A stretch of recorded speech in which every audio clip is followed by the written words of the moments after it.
Hello class 12. Today I will give some example on one function and how to examine or how to prove one given function is one or not. Number 1. Fx equals to 2x. So first I will write let x1 and x2 belongs to n, because we know that whenever I will take the pre-image part, I will take from domain. This one is domain and this one is codomain. So whenever I will take x1, x2, I have to take it from the domain part. Now I will write therefore f of x1 equals to f of x2. Always I will be starting from fx1 equals to fx2. So if I will take that, so we can write 2x1 equals to 2x2. Now from here I will get x1 equals to x2. Now whenever from fx1 equals to fx2 I will get x1 equals to x2, that means the function is 1. So after that we will write since fx1 equals to fx2 implies x1 equals to x2.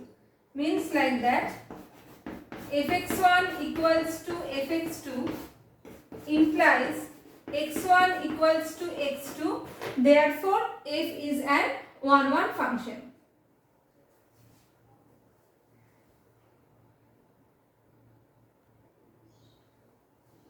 Now next one, number 2. It is given that fx equals to n plus 1 by 2 when n is odd, n by 2 when n is even, and f z to z. Z means set of integers. So domain and codomain both are set of integers here. Now what will I do? So here if you will take, suppose n is odd, so n is 3, then fx you will get 3 plus 1 by 2, 2, and if I will take n is 4, then also fx equals to 2. That means for two different pre-images 3 and 4, I am getting one same image, that is 2. So it is quite obvious that it will be not 1 function, because you know that whenever it is 1, that means for one pre-image I will get one image. So since for 3 and for both of them we are getting 2, that's why I will write f is not 1. So whenever you will examine or you will prove that the function is not 1, it is quite easier. Why? Because at that time if you will give some examples, then it is done. But if you will prove that this one is this 1, then I have to apply fx1 equals to fx2 implies x1 equals to x2. Otherwise you can give example to prove that f is not 1.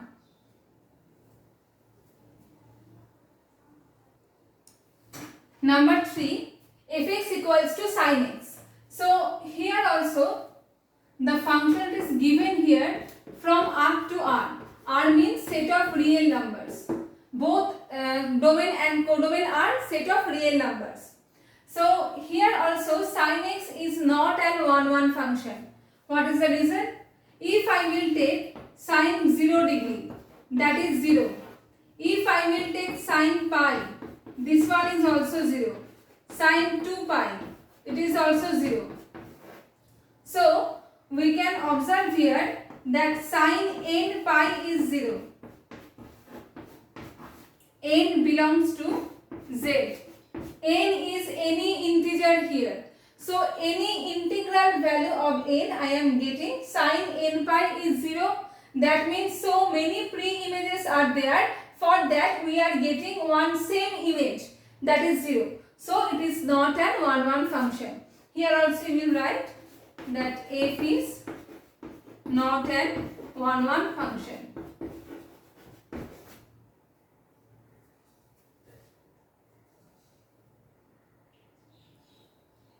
Now here I have to examine it is 1 or not.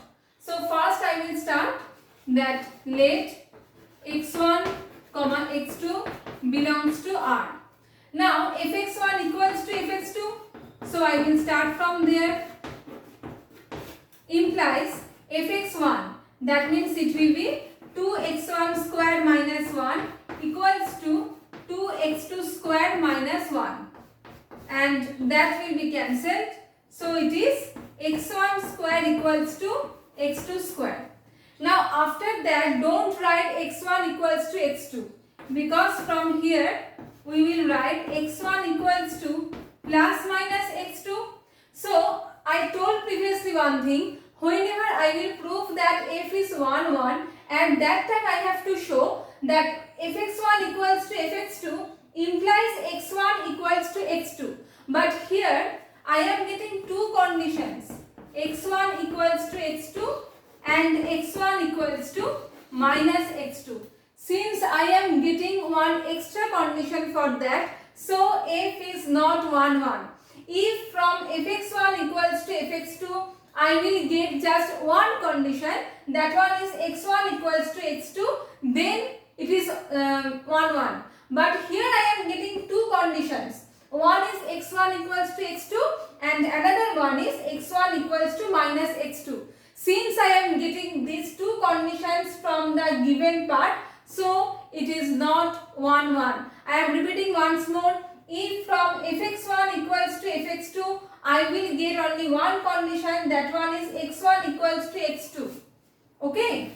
From here, if I will get only one condition, then it is 1 1. But here I am getting two conditions, and you have to check once also, domain R, codomain R. So from here also we can take that yes, it is okay, because R to R is there, so negative numbers are also in real number. That's why both of them can be done. If you will just check logically also, take 1, 2 into 1 square minus 1, 2 into minus 1 whole square minus 1. Both the image will be same.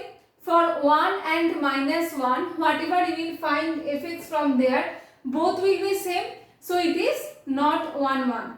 Two ways are there. Number 1, you can apply this method, and number 2, you can just replace x by plus 1 minus 1 or plus 2 minus 2. It's up to you.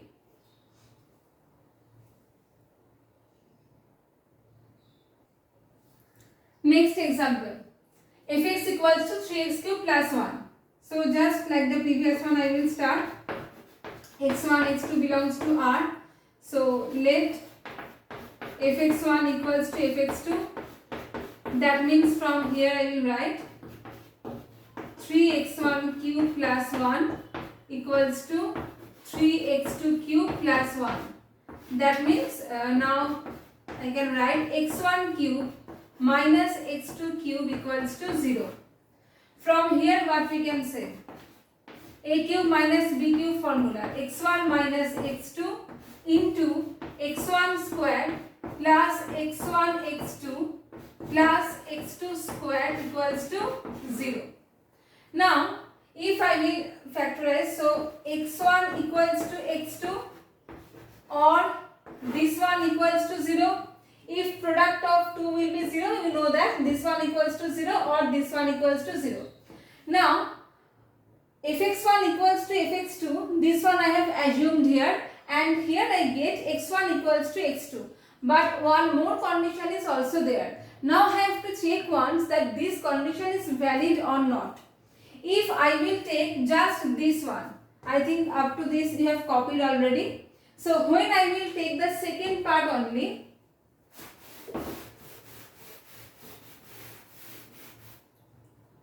that means x1 square plus x1 x2 plus x2 square equals to 0. It is a quadratic equation. So if I will just take like that, x1 by x2 whole square plus x1 by x2 plus 1 equals to 0. I have divided all the terms by x2 square. I have divided all the terms by x2 square. Okay. Now it is a quadratic equation. So if I will found b square minus 4ac, what will I get? b square 1 minus 4ac. 1 minus 4, that means it will be minus 3 less than 0. And we know that if b square minus 4ac is less than 0, that means the equation has imaginary roots. It has no real roots. We know that when b square minus 4ac less than 0, the equation has imaginary roots. That means there are no real roots of this one. Okay, this equation has no real roots.